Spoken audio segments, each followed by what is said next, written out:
I think we've reached that magic time when the hush falls over the crowd without even a single prompt from the moderator. So it must be time to begin. Ladies and gentlemen, I'm Major Garrett with National Journal. It's a great pleasure for me to be here to moderate this panel. Many thanks to Larry Sabato, the University of Virginia, for putting this together and giving me the privilege of standing at this podium this afternoon. Let me briefly introduce our outstanding panel. Guy Cecil is immediately to my left. What you need to know about Guy is two things. He's currently the Executive Director of the Democratic Senatorial Campaign Committee, and in 2006, when Democrats retook that chamber, he was the political director. So all credit goes to Guy. What you need to know about Rhodes Cook is most of the things that I remember that I've learned in Washington about Congress or politics, I've learned from Rhodes, because I read him and have read him since I arrived here in 1990. He is a senior columnist for Larry Sabato's Crystal Ball, and for 25 years, he was a political writer for the Congressional Quarterly. In 1997, he launched his own website, well ahead, I would say, of the curve, political websites, and Rhodes, we're very happy to have you with us.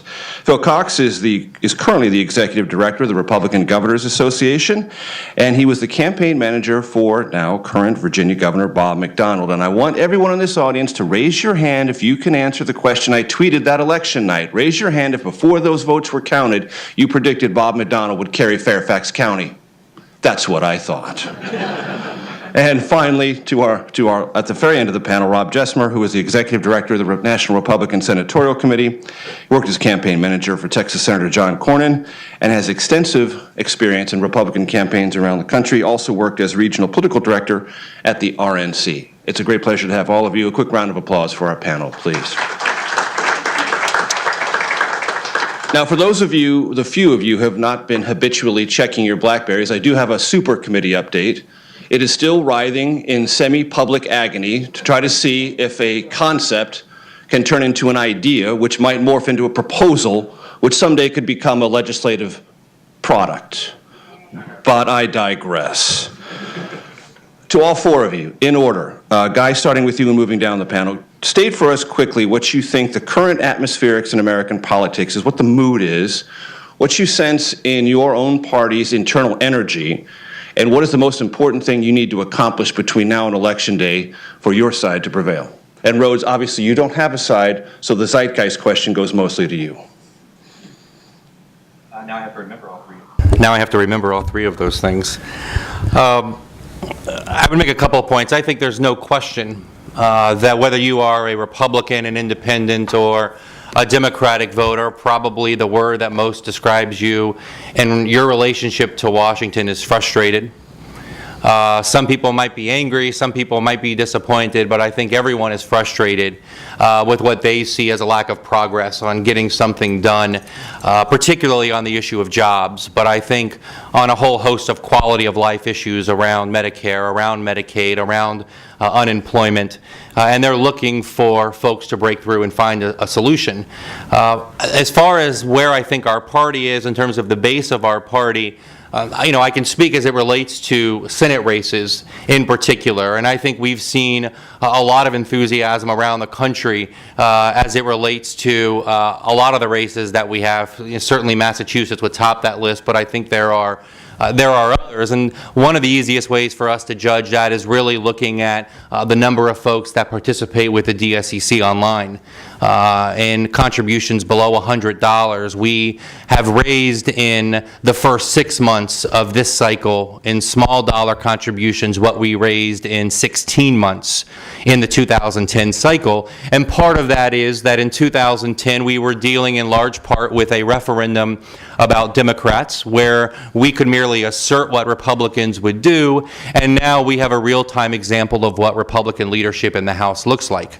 Talk about jobs, defund Planned Parenthood, talk about jobs, cut Medicare, Medicaid, talk about jobs, pass an amendment or pass a resolution to make sure that we honor In God We Trust. So, I think that there is enthusiasm, and it's a matter of whether or not we can capture that enthusiasm. And the most important thing between now and the election, if I remember your third question right, in order for us to be successful, this election has to be a choice between the two candidates that are on the ballot in each of their respective states. And we work very hard in Senate races and at the DSCC to make sure that that happens. Rhodes?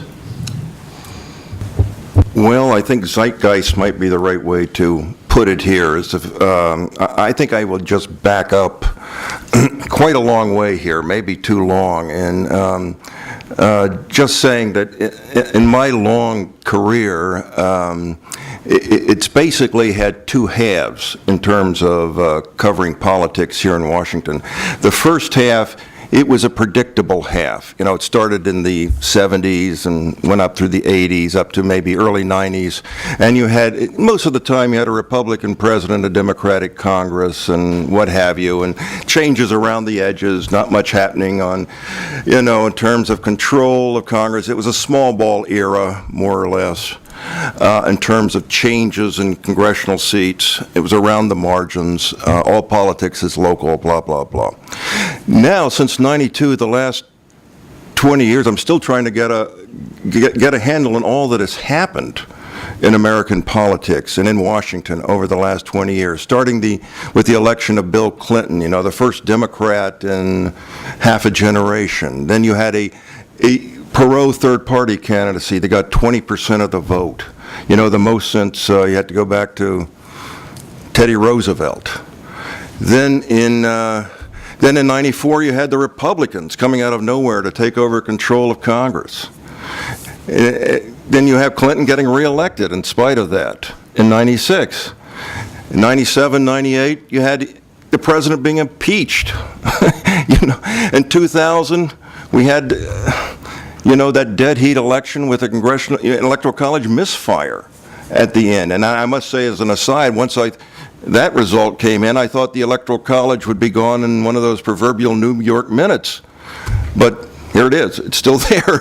So, you know, in 2009, you know, 2001, we had 9/11, which I think the country is still coming to grips with. I think that has affected American politics a lot over the last 10 years, and maybe has helped to move us along in the area of polarization and partisanship. 2008, you have the election of the first African American in the nation's history. In 2010, you have the, you know, and in drawing over 1 million people for his inaugural address. The following year, the Republicans pick up 63 seats in the House of Representatives and 6 in the Senate. You know, I don't know what's going to happen. You know, the next time, it's such a kind of a surreal, volatile era that we are in. And, you know, now we have a personally popular president, you know, running with the highest unemployment rate in more than a quarter century. So, you know, you put all that together and you shake it around, and then you think about the Republican opposition and what have you in the new campaign finance rules. And, you know, in that case, I would just say it's extremely volatile. Anything is said now, a year out, probably isn't worth that much, except just remember the setting that we are in right now and the unpredictability and how things can just change on a dime. Phil, did it feel like a surreal and volatile environment in 2009 when a year after Barack Obama drew almost 100,000 to a pre-election night rally in Northern Virginia, not only does Bob McDonnell carry Fairfax, but he carries the state in a landslide? I don't know if it was surreal, but let's try that. I don't know if it was surreal, but it was certainly a good feeling. Could you sense that? I mean, the Rose's point is that there's this unpredictable volatility. Did you sense something midway through that campaign or some point in that campaign that said, not only is it volatile, but it's moving in our direction, and why? And what do those forces tell you? Yeah, when we started that race, I remember sort of the first statewide poll was in November. It was about this time of year in 2008, and generic ballot was -15 for the Republican running for governor. So generic Republican running against generic Democrat. -15. So the political environment in Virginia in November of '08 was not good, as it was for Republicans in most competitive states.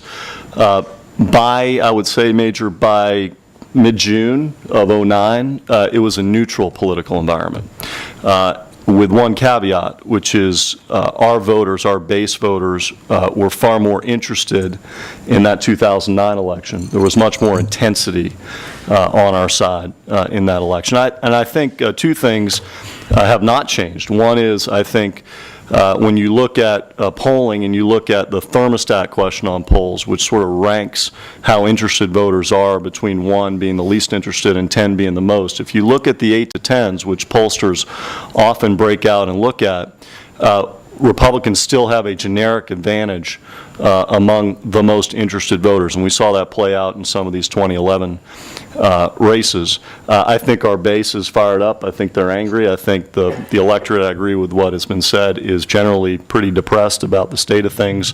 When they look at Washington, D.C., they sort of say it's a pox on both of your houses.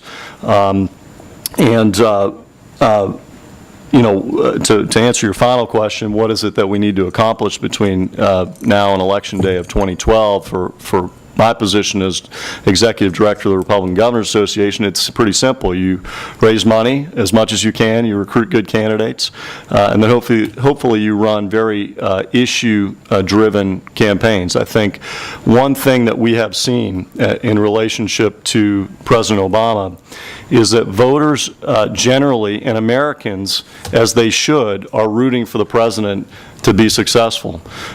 They personally like the president. If you look at his image of how voters view him, sort of the fave versus unfave, it tends to run, somewhere between 5 and 10 points ahead of his job approval rating.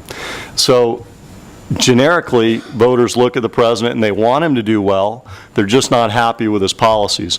And I think there's an important lesson in there for the campaigns that we run going forward. And let me just, one disclaimer, one thing you didn't mention in my introduction, which was very important, was I was a student in Dr. Sabato's class in 1992, or 93, sorry, 93. So how many students are here today, by the way? Well, you guys could not be learning from a better guy, and congratulations for what you've been able to accomplish with the Center for Politics. For those keeping notes at home, he got an A. Yeah. Larry told me. An A+. Rob, a guy wants the Senate races to be a choice. My hunch is you would like it to be a broader national referendum. True, not true? Major, I think it's, I think it will be a choice. I think what happened is, look, we had a bunch of people run in '06 for Senate who basically said the country was going the wrong direction and that they were elected, they would fix it. I think most Americans, I'm not saying most Americans would agree that when they got to office, they inherited a bad hand, and I think they're held harmless on that. I think where people now are frustrated is I think people feel like they took a bad situation and made it a lot worse. And I think that is to that extent, many Senate Democrats can be held accountable for that. And so, and you look at what the president, this do-nothing Congress, and we're running against Congress and all this kind of stuff, even though, of course, they control half the legislative branch. But beyond that part of it, the reality is that the Democrats and President Obama had a supermajority for 2 years. They controlled everything. They got everything they wanted passed. And so right now, America is living in the Obama economy. I mean, everything that they wanted to have happened. Things have gotten worse. And I think there's going to be a lot of explaining to do. So I guess I would close by saying what we need to do to finish up the next year. I think it is true, Major, that we need to keep our campaigns focused on the big issues. I think that's where the country is. They're looking for people to solve big problems, looking for big ideas. They want solutions. And I think my counterparts are not going to want to talk about those things, and we got to do what we can do to talk about things people care about. I came across an interesting statistic. I ran these numbers before I came over. There have been 14 polls taken since August 1st of this year on the favorability or the approval rating of Congress, and the spread between approval and disapproval for 14 polls starting in August 1st is 70%. Okay? The largest sustained spread of that magnitude in any polling data I've ever come across in the history of Congress. Now, for the 14 polls taken before August 1st, the spread was 52%.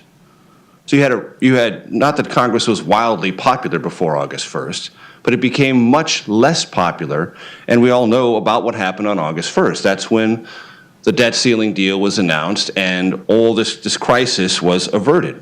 So I want to ask Guy and Rob, what does this spread mean to you? I mean, obviously, Guy, you have 21 incumbent Democrats, 2 Democrats who are independents who caucus with Democrats. Rob has 10. The exposure, mathematically, obviously, is greater on your side. But is there an equal peril for anyone who is an incumbent with a spread of this magnitude? And what does it tell you about how to strategize? Well, I think one of the dynamics that's developing in a lot of these races that runs counter to your point on what the map looks like is that in many of our races where we have incumbents, they are running against Republicans that have actually been in Washington longer than the incumbent has. Montana would be a great example of that, where Denny Rehberg has been a part of the D.C. establishment for longer than John Tester. Or in Arizona, where Jeff Flake has been in Congress longer than either of the potential Democratic nominees. And so I think that dynamic, it works if you're only looking at it from a 30,000-foot point of view. Once you start digging into these races, in many cases, it's actually a choice between the incumbent senator and the Republican congressman. And so I think the dynamic there will play out a little bit differently. And look, I think there's still a case to be made that in many of these places, as unpopular as Congress is, and it is, that our incumbents still have a net favorable rating. They still have a marginal or net positive job performance rating. And the Democrats that will be successful in these purple states are Democrats that have a brand and an ID that's not just about being a Democrat, and I'm sure the same thing will be true in Republican incumbents that are running in blue states. So I really, again, I mean, one of the things that we try to do in this cycle is get people to look beyond simply the 2310 map and take a deeper look at what these races look like individually, because I think the picture on the ground is remarkably different. Rob? You know, I don't. Push your button. Thank you. I don't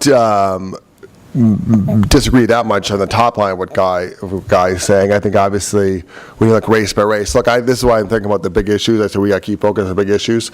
I think people in Montana care more about the fact that John Tester said he was going to go to Washington and clean up Washington, and then suddenly on the 535 members of Congress is the #1 recipient of lobbyist money.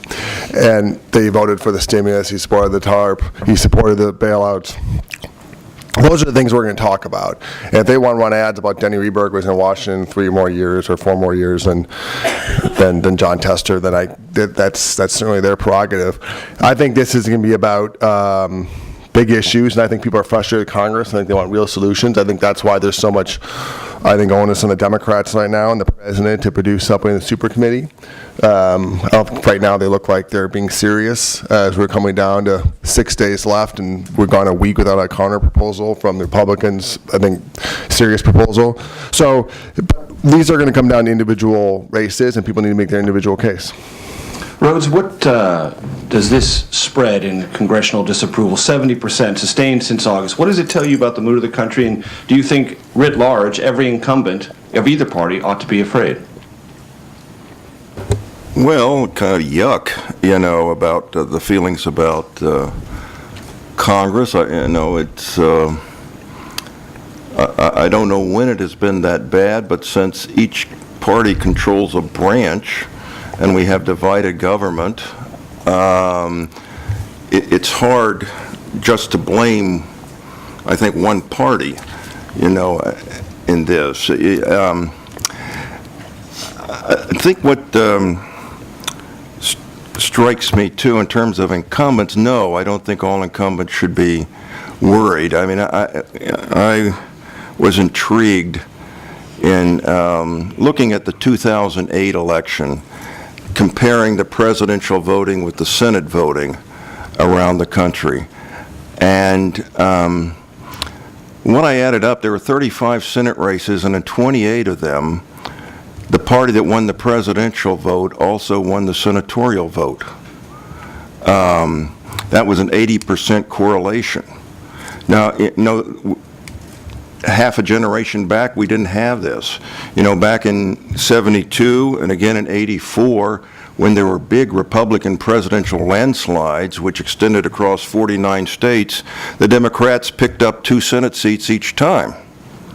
You know, that was a different era. There was a detachment, you know, between the top of the ticket and the races below it in many cases. Now, I think you have that separation, that detachment kind of erased in many cases. It's much less than it was. You have more of the terrain of the state, I would say, influencing the outcome. So the fact that Tester's running in Montana would probably, you know, and probably a Republican will win Montana at the presidential level will probably make it that much harder for him in 2012. Not that he can't win, but I mean, just same in Virginia. Say that the tide in Virginia next year is toward the Republican presidential candidate. That much tougher for Tim Kaine, you know, against George Allen.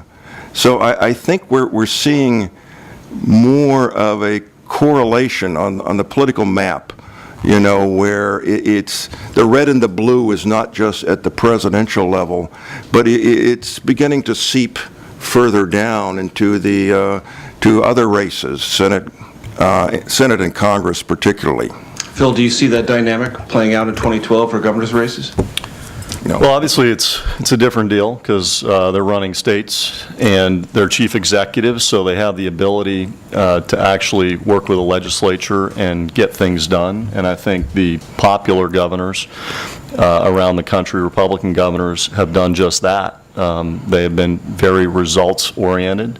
I think, with due respect to my friends who deal with the Senate and Congress, I think the 29 states where we have Republican governors are really the only places in America right now where we can see Republican governing principles put into action, and we're seeing that in state after state after state. I mean, I'll get up on my soapbox for a second, but you know, governors are balancing budgets without raising taxes.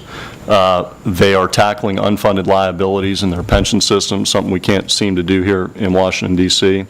I think there's a quiet revolution going on right now at the state level on education reform. They certainly, a number of them are pushing back against the public sector unions. And most importantly, they really are making job creation job one. And they have the ability to do that as governor, and they put policies in place to make their states more competitive.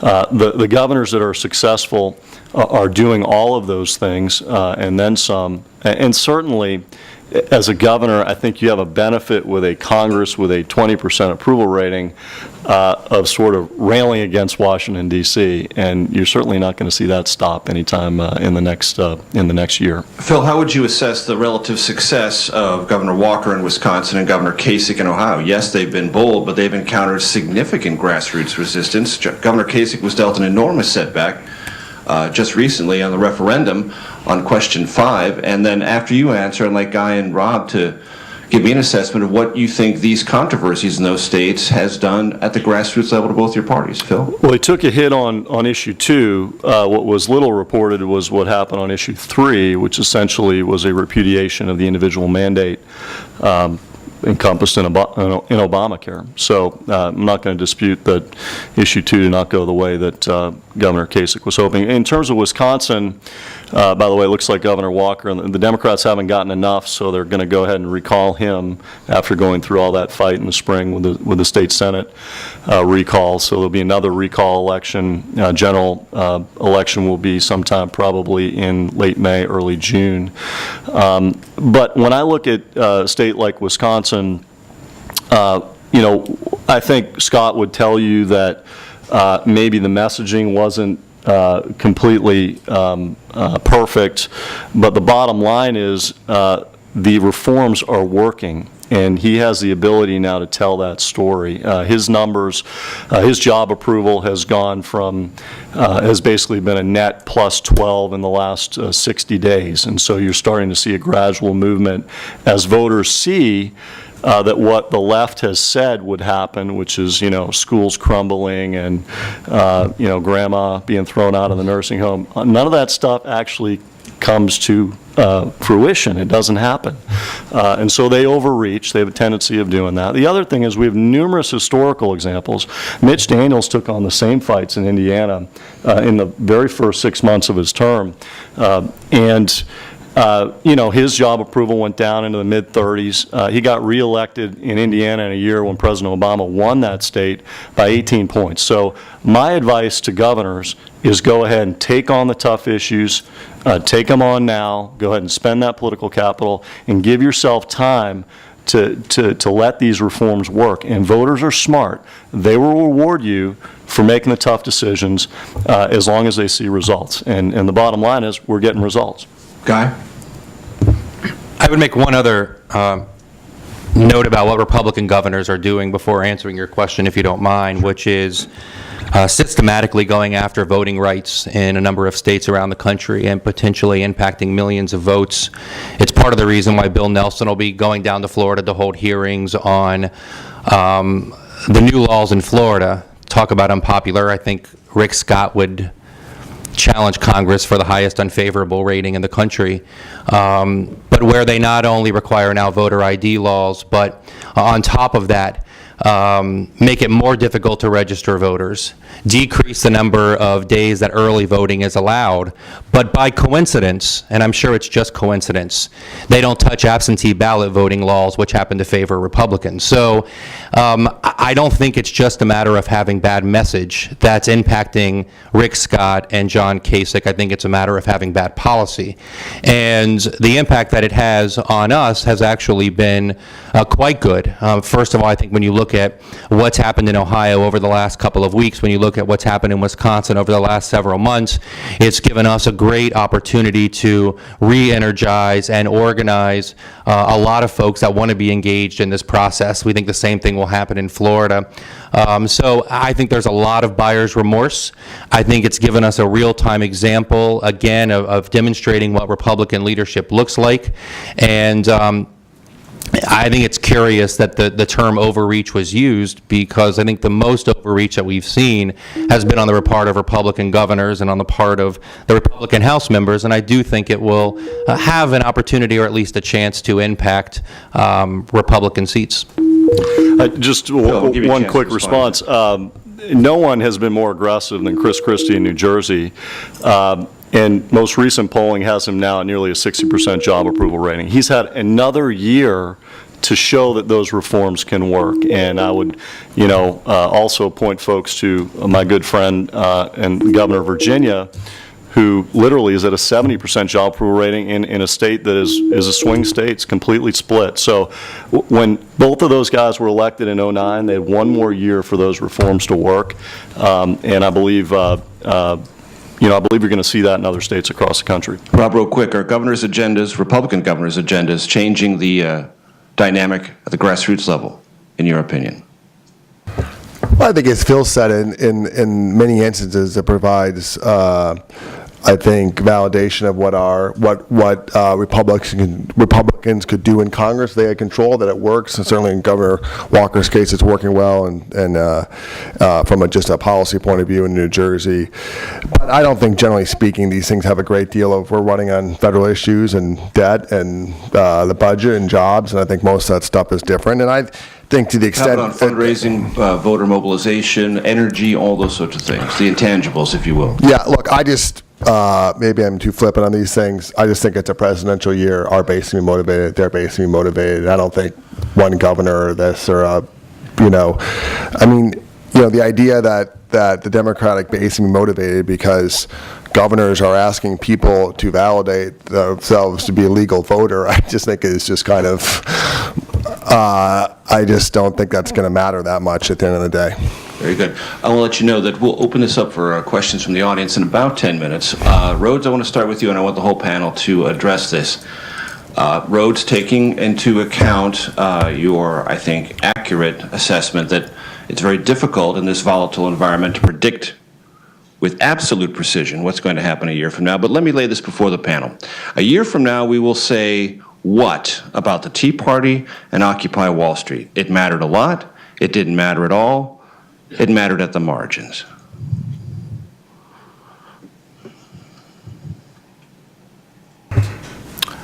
I guess this is just gut feelings as opposed to anything quantitative. I think the Tea Party, starting there, it's going to be interesting to see what impact they have on first the presidential primaries and caucuses on the Republican side, and then on the congressional primaries, which often come a little later in the year. They had they had a notable successes on the Republican congressional nominating process in 2010, and it'll be interesting to see if that can carry over. Always the numbers, as you look at the numbers, you get the largest number of people for a presidential primary, so that gets a little harder to influence unless it's a very small state, like New Hampshire or Iowa. Second largest group would probably be for a congressional primary, and the third largest is for a caucus. I think that they will have, I wouldn't be surprised if they have a considerable effect, again, at least one that draws the media's attention, in the 2012 presidential nominating process and also the congressional nominating process for the Republicans. As for Occupy Wall Street, it's a little too soon to tell, I think. I mean, it's particularly since the Democrats in many ways don't know, whether to embrace them or stay at arm's length, whether this is kind of brings up visions of the anti-war protesters in the 60s and 70s, or whether, this is probably America's conscience, in a way. They could gain, and they could go either way, I think, in terms of what mark they make on 2012. It could be rather significant, or it could be, poof, Guy, Tea Party, Occupy Wall Street. Sure, I think that they are two fundamentally different movements. I mean, the Tea Party movement, in large part, was designed not just to impact American politics, but to specifically impact Republican politics. And we saw that in 2010 in places like Delaware, in Nevada, in Colorado, where I worked for Michael Bennett. And I think this time it's a little bit different. In 2010, a number of those races were about establishment Republicans, many of them backed by the NRSC, who were challenged by Tea Party candidates. I mean, Delaware would be a great example of that dynamic. This cycle, it's a little bit different. I mean, we have one race in Indiana where Dick Lugar is clearly the establishment candidate, and Richard Murdoch, the state treasurer, has been endorsed by the Club for Growth, Freedom Works, a number of Tea Party organizations inside Indiana. That would be sort of the traditional classic primary battle that I think Rhodes is talking about. But in a number of other states, it's not establishment versus Tea Party, it's just all of them trying to become Tea Party. Missouri would be a great example. Todd Akin giving a speech about a hatred of God being at the heart of being a progressive. One of his opponents saying that the best example of government overreach is the American with Disabilities Act. Many of us would know which president actually signed the Americans with Disabilities Act, but fine. So I think there's a number of cases where we've seen and will see the Tea Party impact primaries. On Occupy Wall Street, I would agree with Rhodes. I think it's still an open question. They are not particularly involved in primaries. They have not been involved sort of in the Democratic Party process to date. Whether they choose to do that, I'm not clear. So I think it's still an open question about what their impact might be. Rob?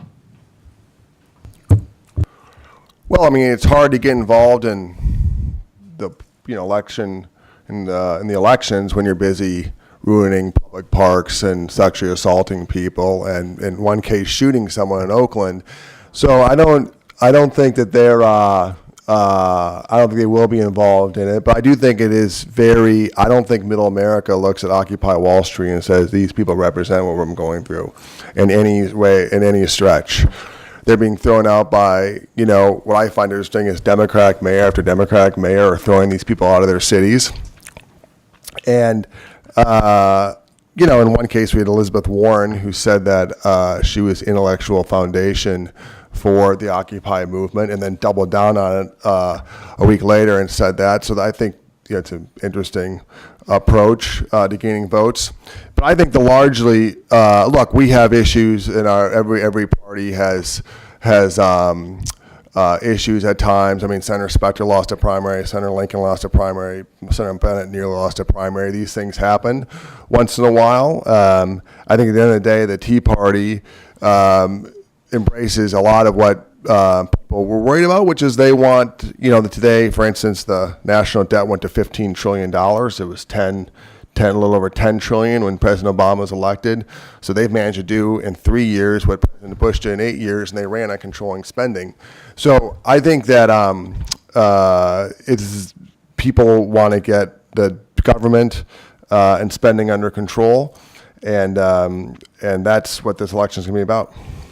Guy, I know you wanted to jump in. Sounds like Rob wants to run a little bit against Occupy Wall Street. Quite clearly, you want to run against the Tea Party and its effect on the Republican Party. Well, first, I think the big news is Rob actually admitted that George Bush had something to do with running up the deficit. So I think that's the headline for the day. I just want to address the Elizabeth Warren thing because I've heard Rob and the Republicans use this talking point a couple of times now.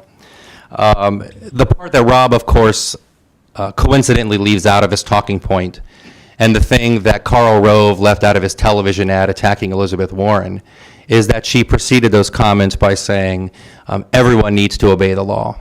No one is above the law. So the idea that somehow Elizabeth Warren or other candidates are condoning sexual assault or any of these things is on its face ludicrous. I think in the same way that Rob would argue that not every Tea Party candidate is a racist because there was one racist poster at a Tea Party event, not everybody involved in this movement is probably involved in sexual assault or shooting. So there's a little bit of hyperbole here that I think is humorous. But on the Warren thing, they've tried a number of tactics on Elizabeth Warren. First, she was Martha Coakley, because voters can't tell the difference between two women running for office. Then she was the radical from Oklahoma, which doesn't seem to be sticking. Then she was the national Democratic person that we forced on Massachusetts, which was true, I suppose, until 11,000 people from Massachusetts made a contribution, a larger number than to Scott Brown. And now she's in favor of sexual assault and attempted murder in parks all across Massachusetts. So at some point, we'll get to, I think, what the real issues are in Massachusetts. And I think it's a sign that, Karl Rove is on the air in Massachusetts today. In fact, this week is the first time this cycle that the Republicans are now advertising in 2 states held by Republican senators. And the reason is because the map on our side is changing, in large part because we're recruiting folks like Elizabeth Warren to run. Phil, we won't litigate the Massachusetts Senate campaign anymore this afternoon, but because you were in Virginia in 2009 and you sensed and you saw in the polling and the tracking something happening at the grassroots level after the 2008 campaign, do you have any sense that A, that grassroots Tea Party energy still exists, still viable, still vibrant within the Republican Party? And 2, do you sense anything about the Occupy Wall Street movement that could become similar if politically directed? Well, I hope Occupy Wall Street occupies every swing state we have in 2012, because I think that actually helps our candidates. I agree with Why? Rob. I agree with everything that's been said, that Rob said about independent voters in particular, looking at, this group of folks. Many of them are, kids in college who just don't represent what average Americans are going through when you've got unemployment over 9%. So as far as the Tea Party goes, I think it's been overwhelmingly a positive force for our party. We saw the grassroots energy in 2009 in Virginia. We saw it in congressional races and Senate races in 2010. The fact of the matter is, Tea Party activists who have always existed within our party, of course now the media has assigned this name to them and they've assigned a name to themselves. They are manning the phone banks, they're knocking on doors, and it's overwhelmingly a very positive thing when it comes to running winning campaigns. So And I would just say, right now, if you look at what happened the last few months in the election in 2011, they're lower turnout elections since this was an off year election cycle in some cases. And, in a state like Virginia, a key battleground state, we picked up eight seats in the House and 2 in the Senate and gained control of every branch of government for only the second time since Reconstruction. So I think the intensity is still there. I'm going to open it up to the audience in just a second, but quickly, if I'll put on my moderator hat from Saturday, 30 seconds to the candidates. The Supreme Court decision this week to adjudicate the president's health care law. Net plus, net minus, or as a matter of politics, it won't change things all that much. And we'll go down the road, starting with Guy. Well, I think part of it is determined by what the outcome of the case actually is, and until then, I think it's pretty hard to say. Well, one could argue that if it's upheld, Republicans that don't like it are still not going to like it. Democrats who liked it will be reinforced, but still like it the same. If it's overturned, Republicans will still not like it, and your side could be motivated. I mean, do you see something happening that changes not just the law, but the underlying politics? Yeah, I mean, I still think that this election is going to be in large part about the economy. It's going to be about jobs. I'm not sure a lot of folks are interested in relitigating the healthcare battle. I just think at the end of the day, it probably ends up being a wash. Okay, Rhodes? Yeah, well, that's an interesting question. Since it's such a big court case, it'll probably, sometime spring or summer, it'll come out. I kind of have the feeling, kind of like Guy is saying, though, that it will, it might temporarily have an impact on the campaign, but by then, I think the general themes will already be set. I think the Republicans have made up their mind. They don't like it, given the, no matter what the court says, and feel it was an overreach, and Democrats have kind of been grudgingly supportive of it. But I don't think it was one of Obama's finest moments. It kind of reminds people of that, I guess. But at the same point, when you're trying to get the unemployment rate down, and given where we are there, that kind of overrides everything else, unless there is that proverbial October surprise, that comes along and shakes up the race like it did in 1980. Phil, 2010 and to a certain extent 2009 was about, if not relitigating, certainly in a political context, litigating the benefits or the demerits of health care. Do you think that issue is basically over, regardless of whatever the court says? Oh, gosh, I hope not. We'll relitigate it as long as folks want to listen to it. The fact that this thing's going to be parked right in the middle of next year's election is a good thing for Republicans. As you pointed out, it reminds independent voters in particular of the approach that this administration has towards small business, towards sort of the economy and jobs in general. And I think that's a good thing for us. I can tell you, and something I said earlier, if Republican candidates focus on issues and stay away from sort of personal attacks, I think we're going to win, because the American people are not with the president on Obamacare and many, many other issues. Rob, real quick. Yeah, the healthcare law, by any independent major study that's come out lately, it's least popular as it's ever been, and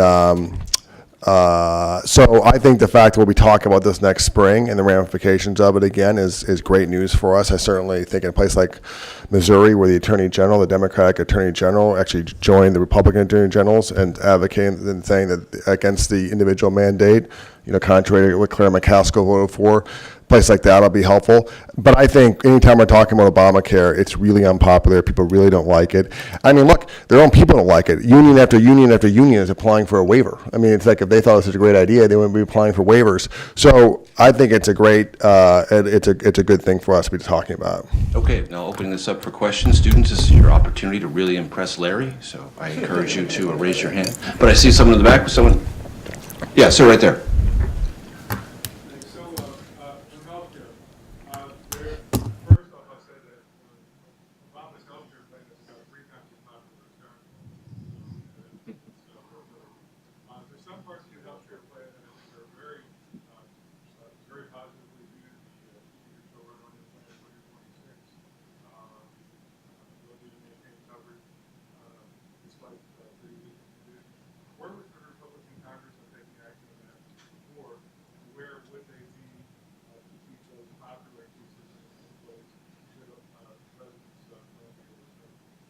Yeah, look, I think actually you raise a great point, which is I think the frustration people have was there were things that needed to be fixed in the healthcare system, some of which you mentioned, and there was broad bipartisan support to fix these things. I think what people are very upset about is that a lot of people had good insurance and they had a good plan, and they didn't think we needed to change that plan. Take, for instance, there were, I think, 30 million uninsured. I think most Republicans thought we should do something to fix the 30 million uninsured and not touch the 200 million who were insured.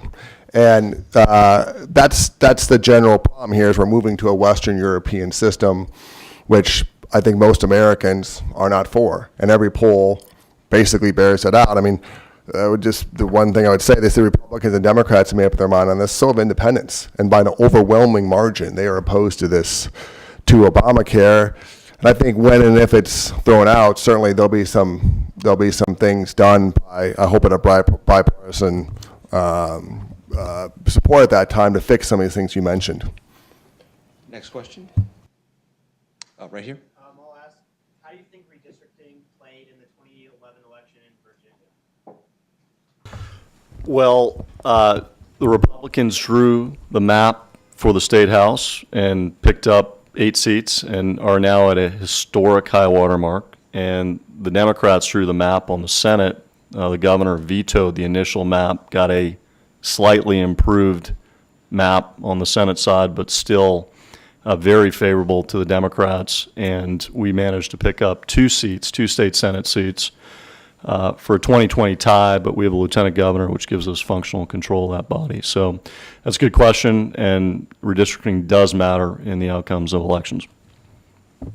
Another question? Yeah, right in the back.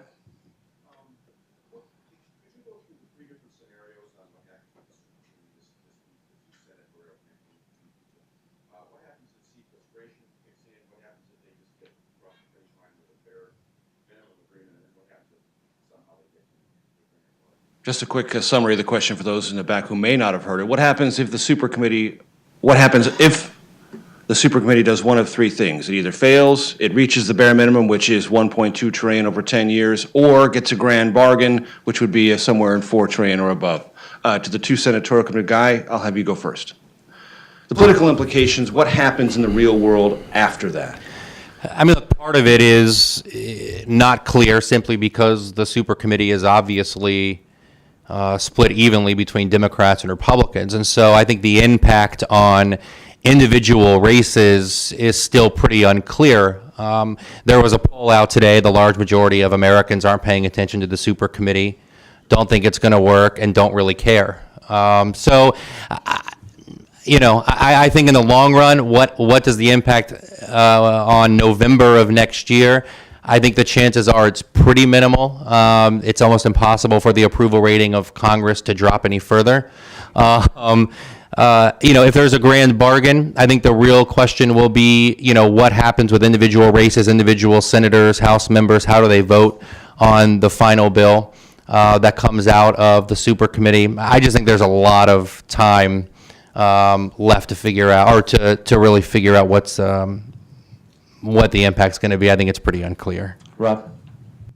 I actually agree with Guy on most of that. The only thing I would add is that I think a lot of those will be driven by the markets and how they react to this. And I think if the markets react very poorly to any of those scenarios, I think that'll contribute to angst, in the country, and how that affects races, I think we'll see in a couple weeks. With your forbearance, I'm going to refine the question slightly. We'll end here with Rhodes on the supercommittee. One of the underlying questions is, can Congress create a committee that is insulated in some way from the very same political pressures that frustrated the process dealing with this, meaning deficit reduction, through regular order? The idea behind the supercommittee was, by giving it special isolated powers, access to the floor, yes or no votes, no filibusters, you would, by process, protect it, or at least create some buffers from these pre-existing, persistent political pressures.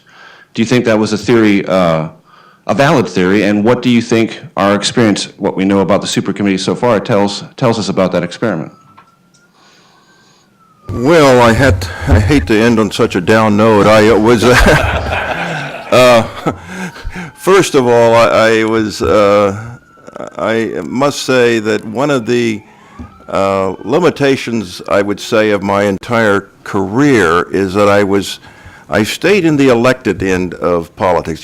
When I was working at Congressional Quarterly, I used to say I concentrated on following these guys to the doors of Congress, and then I handed them off to these other legislative reporters who it was their business to cover things like the super committee. Right. So I must say I would probably defer to you on that one as to a good answer as to what might happen, but I would also kind of agree what you said, that probably the country is not following this. You know, I think unfortunately, they're probably following that scandal at my alma mater, Penn State, you know, much more than they are the super committee. Without a doubt. Unfortunately, Any so, other questions but from the audience, please? Yes, sir. Did you guys examine the role of Commonwealth in 2012?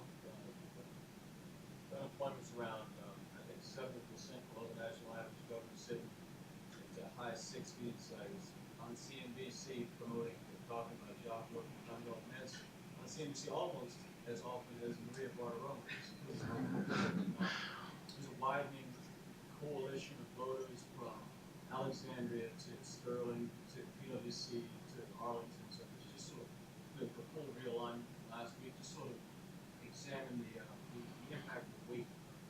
Phil, I'll give that to you. Obviously, Virginia was a fascinating story in 2008. It was a fascinating story in 2009. Most of us expect us at the senatorial and presidential level to be equally fascinating in 2012. What's happening? What's going on? Well, it's Why great. is this such a great story?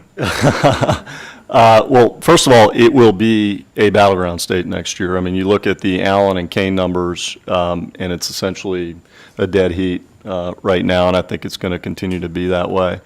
I will put in a plug for our governors. You know, in states where we have popular, reform-minded governors who've gotten results, I think that's definitely worth a couple of points in the presidential race. And in Virginia, you know, we've got a very popular Republican governor in McDonald, who's in the high 60s, maybe as close to 70% job approval rating, in a state that's effectively a swing state. And I think that's going to matter. I think that will help our nominee going forward in 2012. Virginia's interesting. You know, there's about 10 counties along the 95 and 64 corridor that are suburban and ex-urban counties that sort of control the outcome. Major, you had mentioned that we were the first campaign in over a decade to actually win Fairfax County. We also won Loudoun and Prince William. And that's the key battleground. You know, when I was running that campaign, I woke up every morning thinking about how do you win Loudoun County.